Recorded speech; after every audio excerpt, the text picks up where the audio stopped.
Mesdames et messieurs, bonsoir et bienvenue à cette nouvelle édition du journal consacrée à l'actualité du camp biblique international des leaders Koumé 2024. Voici les titres. Le camp biblique de la transition Koumé 2024 suit son cours avec toutes les corrections et les transformations qui l'y accompagnent. Les enseignements du frère Théodore depuis le début de ce camp visent à ramener les cœurs des uns et des autres aux fondamentaux en matière de leadership. Arrêt dans ce journal sur les messages des 8 et 9 août 2024. C'est tout pour les titres, mesdames et messieurs. Tout de suite pour le développement. Une fois de plus, bonsoir. Le pasteur Théodore Andossé, principal orateur au camp des leaders 2024, poursuit ses enseignements les 9 et 8 août. Retrouvons dans ce dossier de la rédaction un résumé de ses propos centré sur la nécessité absolue d'un corps de ministère pour l'accomplissement du but. Ce mercredi 7 août 2024, le frère Théodore Andossé a entretenu les saints venus assister au camp biblique des leaders sur la croissance et le développement de Moïse dans son leadership. En effet, l'orateur a dit que Moïse est un archétype dans sa génération. Il ressort le fait que Moïse s'est distingué dans son développement pendant les 40 premières années de sa vie, expliquant que quand on est imbu de ses propres qualifications et qu'on veut faire l'œuvre de Dieu, alors nous le faisons en vain. Il réitère le fait que l'on ne peut dépendre de Dieu si on confronte les limites de notre force et de notre éducation. Et même dans notre ministère, certains de nos anciens croient être des cofondateurs parce qu'on les a élevés trop tôt à parler. Et beaucoup d'entre nous, chacun cherche tellement à faire entendre sa voix qu'on ne connaît pas les voix de Dieu. Le frère Théodore ajoute que pour servir Dieu, il faut automatiquement passer par la croix. Il réduit tout son enseignement en disant qu'il y a l'appel de Dieu. Pour passer de l'appel à l'envoi de Dieu, il y a la formation. Il met l'emphase sur le fait que l'envoi de Dieu suit l'appel de Dieu quand on accepte la formation de Dieu.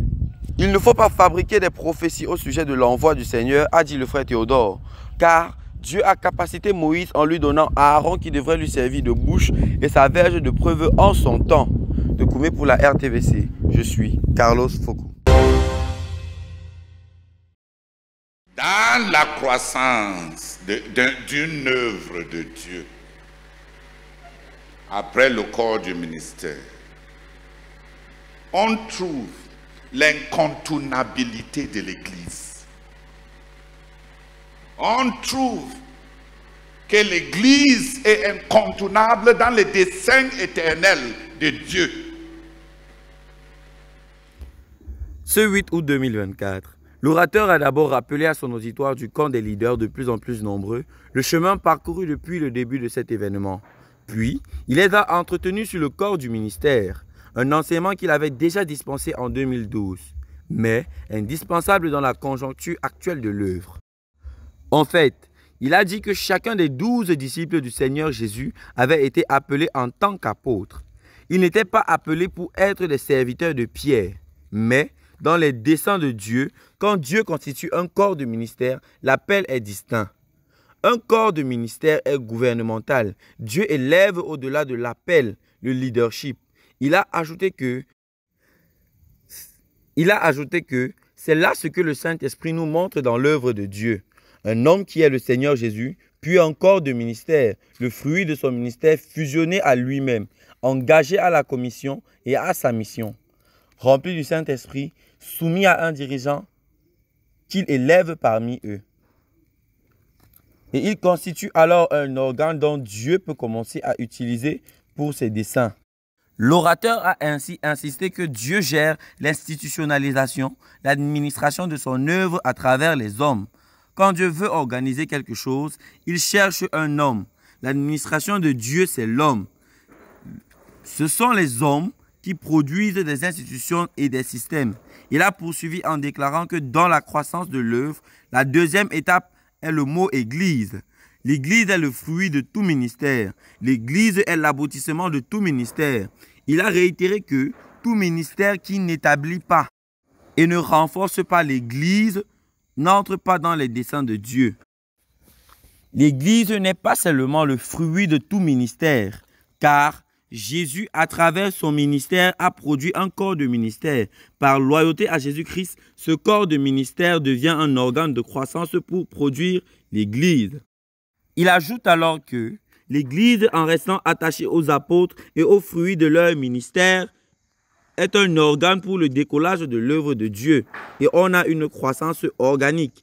L'homme de Dieu a poursuivi en montrant que, dans le livre des Actes au chapitre 6, la Bible présente la méga-église de Jérusalem comme le fruit du travail de ce corps de ministère. De Koumé pour la RTVC, Carlos Foucault. Ce 9e jour du camp de la transition, l'orateur principal, le frère Théodore Andossé, est revenu sur la nécessité de se développer avant de continuer son rappel sur la constitution d'un corps de ministère. Il illustre ses propos avec l'exemple du Seigneur Jésus-Christ qui, après 3 ans et demi de ministère, a laissé une suite dispersée constituée de 12 apôtres, 72 missionnaires et des femmes qu'il avait suivies comme ses aides et qui avaient chacune la garantie des apôtres. Il explique que la commission que Christ leur a donnée est devenue leur mission. Ils se sont ralliés autour de Pierre car il a émergé comme dirigeant. Ils étaient tous ensemble et ils faisaient le poids du ministère. L'orateur a une fois de plus rappelé que l'aboutissement de tout ministère, c'est l'Église, car le corps du ministère est devenu le noyau de l'Église. Quand davantage de dirigeants sont suscités, il y a davantage de tâches, mais l'Église, à son tour, doit devenir un organe pour l'accomplissement des desseins de Dieu. Le leader poursuit donc avec son enseignement en montrant que la troisième chose qui émerge par rapport à la croissance d'une œuvre de Dieu, c'est l'œuvre.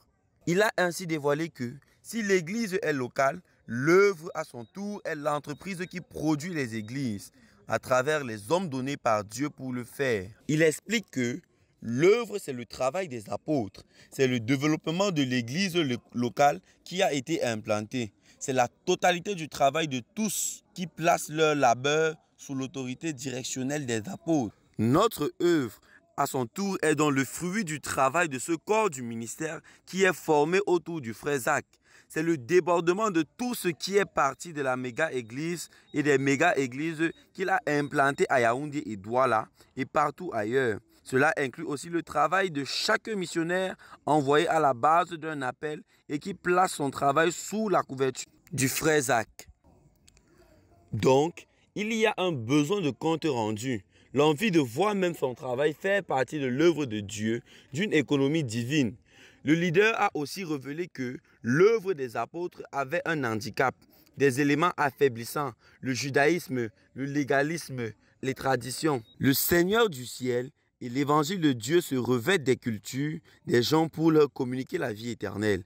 Ainsi, il dit qu'il y a un dialogue de l'évangile avec les cultures des hommes.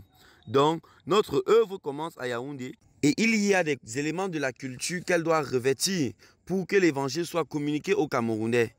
Lorsque l'œuvre se développe, l'exportation d'une civilisation et d'une culture religieuse font partie des obstacles. C'est pour cela que Paul a dit qu'avec les Juifs, je suis juif. Si l'évangile doit atteindre un peuple, il doit aussi l'incarner. C'est à ce niveau-là que Dieu va se servir de Barnabas et Saul de Tarse. L'œuvre de Dieu ainsi confiée à Paul et à ses co-ouvriers va connaître des explosions jusqu'à ce que Paul s'établisse pour sa défense. Ils ont infusé à l'Église la mission qu'ils ont reçue comme une commission du Seigneur Jésus. Ainsi, le leader a dit que l'Église est missionnale. C'est devenu le corps du Christ. C'est devenu l'épouse du Christ, la maison de Dieu, la famille de Dieu, le temple du Saint-Esprit. C'est devenu l'organe pour l'accomplissement des desseins de Dieu. Pour la RTVC, Carlos Foucault. Pour avancer.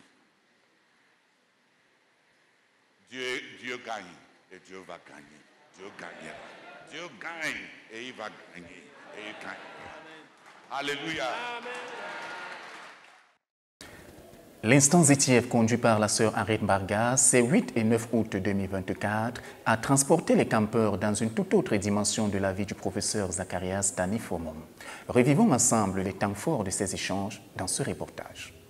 Le vendredi 9 août 2024, dans le cadre de l'instance ITF dirigée par la sœur Harriet Mbarga, l'accent est mis sur le témoignage du frère Zach au sujet de son expérience de la plénitude du Saint-Esprit. Après avoir révélé à l'auditoire le contenu verbal de la transaction qui s'était opérée ce jour-là entre le frère Zach et le Seigneur, plusieurs des campeurs ont été convaincus de péché. Sans résistance, ils se sont levés tour à tour pour se repentir, chacun à la lumière de ce qu'il a reçu. Poursuivant son propos, l'oratrice met l'emphase sur la restitution. Elle illustre cela par une promesse de mariage non tenue que le frère Zach avait faite à une femme. Convaincu de péché plus tard par le Saint-Esprit, il s'était repenti. Cette dernière illustration a servi de catalyseur, amenant plusieurs à se repentir des nombreuses promesses non tenues. Dans la même dynamique, à savoir celle de corriger les imperfections dans les vies, au cours de la séance de la journée du 10 août 2024, la sœur Harriet Mbarga explore avec les campeurs un autre aspect de la vie du frère Zach, à savoir sa vie de prière. Ayant démontré la place centrale de la prière dans la vie de ce dernier, elle a illustré cela par les nombreuses transformations visibles qui l'ont accompagné. Le prix qu'il a payé dans sa vie de prière a attiré comme une sorte de jugement sur tout l'auditoire ou presque, qui s'est levé pour se repentir d'une vie de prière pauvre et s'engager à commencer une vie de prière rapportée dans des cahiers. Il décide ainsi de coopérer avec le Seigneur au travers de la discipline dans la prière. Tout porte à croire que l'instance ZTF est en train de produire des imitateurs du modèle pourvu qu'est le professeur Zacharias Dani Fomo. À Dieu soit toute la gloire pour cette tranche de programme et son impact. Pour la RTVC Koumé, je suis Armen Niembe.